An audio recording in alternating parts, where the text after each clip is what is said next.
warahmatullahi wabarakatuh ini, Pak. 497 efek obat, efek anggur 2. Jika Nizining begitu menghargai etika pria, kalau begitu bukankah Su Zijin hanya perlu langsung menyerahkan diri sendiri? Bukankah dikatakan bahwa karena Nizining tidak pernah menyentuh Su Zijin, jadi ia tidak ingin bertanggung jawab? Kalau begitu, biarkan Nizining menyentuh Su Zijin. Setelah Nizining tidur dengan Su Zijin, lihat apakah ia masih berani kembali dan berkata dengan percaya diri bahwa ia tidak pernah menyentuhnya, jadi tidak perlu bertanggung jawab. Tetapi, ngomong-ngomong benar juga. Pada saat itu, Leng Xicheng juga menggunakan kalimat, "Aku telah tidur dengan Gu Qingqing," dan kata-kata itu langsung menghancurkan semua fantasi Nizining. Hal itu membuat Nizining patuh mengikuti keinginan orang tuanya untuk keluar negeri dan putus dari Gu Qingqing. Su Zijin tercengang. Meskipun ia sombong, bagaimanapun juga ia adalah seorang gadis kecil. Ia merasa sedikit malu ketika mendengar itu. Tapi apa? Leng Xicheng duduk, lalu berputar ke kiri dan kanan di kursi berputar. Ia memegang sebuah pulpen emas dan memutarkannya 2 kali dengan bosan, kemudian berkata, "Kamu hanya berkata, tidak peduli apa yang terjadi kamu juga tidak bersedia untuk berpisah dengan dia." Mata Su Zijin melebar, tentu saja. Su Zijin telah menyukai Nizining lebih dari 10 tahun. Selama 10 tahun ini, ia selalu berpikir ingin menikah dengan Nizining dan ingin bersamanya. Tetapi, dalam hati Nizining hanya ada Gu Qingqing. Pulpen di tangan Leng Xicheng berputar sekali lagi. Begitu kursi putarnya berhenti, ia mengangkat matanya sedikit dan berkata, "Kalau begitu, itu bukan jalan buntu. Jika tidak peduli apa yang terjadi pun tidak ingin berpisah, maka tentu saja harus menggunakan berbagai metode." "Bagaimana jika dia tidak bersedia?" gumam Su Zijin. "Jika dia tidak bersedia, kamu bisa menciptakan kondisi untuk membuatnya bersedia." Leng Xicheng membuang pulpennya dan memandang Su Zijin dengan ekspresi seperti sedang mengajari anak kecil yang bodoh. Semua pria seperti itu. Mulut bilang tidak bersedia, tapi tubuhnya lebih jujur daripada siapapun. "Bagaimana aku bisa menciptakan kondisi?" Leng Xicheng memegang dahinya. Orang keluarga Su semuanya sangat cerdik. Bahkan tidak perlu mengatakan Su Zipei, ia fleksibel dan berkemampuan dalam segala aspek serta bermartabat dan berbudi luhur. Su Zipei membuat semua orang berbicara dengannya merasa nyaman tanpa disadari. Begitu juga dengan Su Zongsu dan Su Boxian. Mereka memiliki indera penciuman yang tajam. Jika tidak, mereka juga tidak akan segera divestasi pelepasan, pembebasan, pengurangan modal, dan pergi ke luar negeri ketika melihat keluarga Leng dalam krisis. Sementara itu, meskipun Li Hongrui agak tidak sabar, tetapi ia juga tidak akan sebodoh ini. Bagaimana pertumbuhan otak Su Zijin ini? Seorang pria akan tertarik. Selain dirinya menyukai seorang wanita, alkohol dan lingkungan juga adalah hal yang sangat diperlukan. Apakah kamu tidak pernah mendengar kalimat ini? "Anggur adalah perkenalan pernikahan," kata Leng Xicheng sambil melirik Su Zijin dengan tenang. "Selain itu, ada obat." "Obat?" Su Zijin terkejut.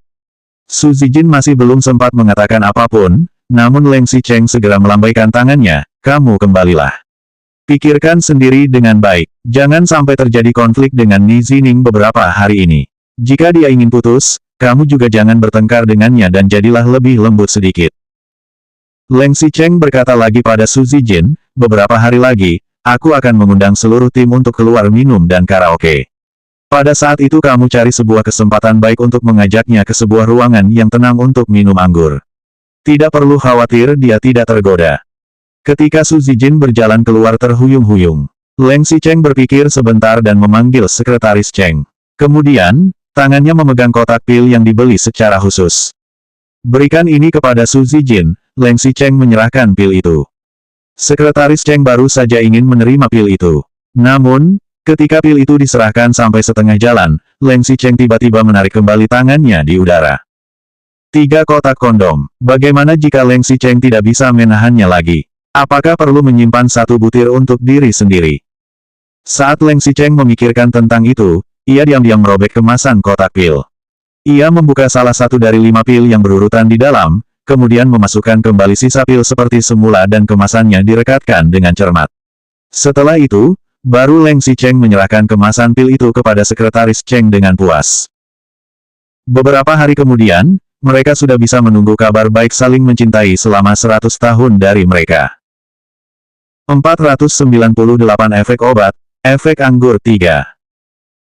Ketika sedang syuting keesokan harinya, Leng Xicheng akhirnya tahu di mana titik mereka bertengkar semalam. Syuting akan berakhir dalam beberapa hari. Peran utama wanita dalam iklan juga bertengkar dengan peran utama pria karena kehilangan kalung. Gu Qingqing awalnya menulis pembunuhan kenangan, dan menggunakan metode montase untuk memotong sedikit bagian rekaman adegan kenangan. Metode ini sangat mudah dan bahkan tidak perlu syuting, hanya perlu memotong sedikit rekaman adegan kenangan.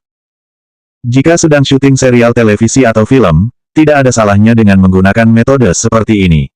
Namun dalam iklan, biasanya iklan disiarkan tidak lebih dari 30 detik dan biasanya hanya ditayangkan dalam jangka waktu 15 detik. Waktu yang begitu singkat, bahkan jika hanya menyiarkan beberapa bingkai kenangan, juga jelas menonjol. Gu Qingqing berpikir sebentar dan masih memasukkan sebuah adegan kecil, itu adalah reuni mereka setelah berpisah, kemudian bertemu lagi di pantai di mana tempat mereka pertama kali bertemu. Gu Qingqing memasukkan sebuah titik waktu, 3 tahun kemudian. Mengapa mencerminkan 3 tahun kemudian? Selain gaya pakaian, yang paling penting adalah gaya rambut. Rambut hitam Su Zijin pasti tidak bisa dipotong, tidak bisa diwarnai, dan tidak bisa diluruskan.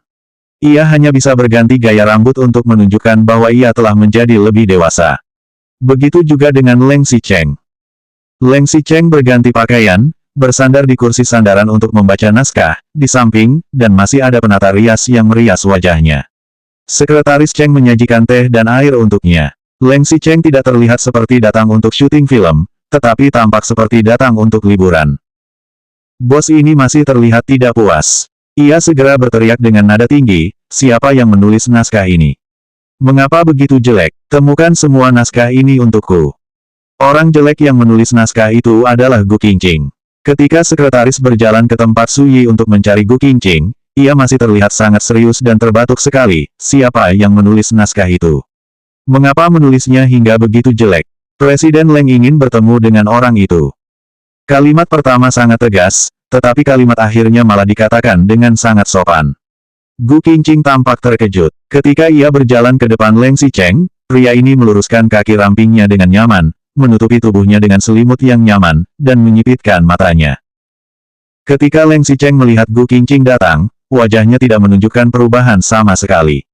Bahkan, ia masih mengambil kelapa di sampingnya dengan bosan dan malas. Ia membuka tutupnya dan minum sedikit air kelapa. Presiden Leng, apa yang terjadi? Tanya Gu Qingqing yang tampak bingung. Ia tidak tahu apa yang ingin dipesan oleh Leng Xicheng. Leng Xicheng meletakkan naskah itu ke samping dan bahkan tidak melirik Gu Qingqing.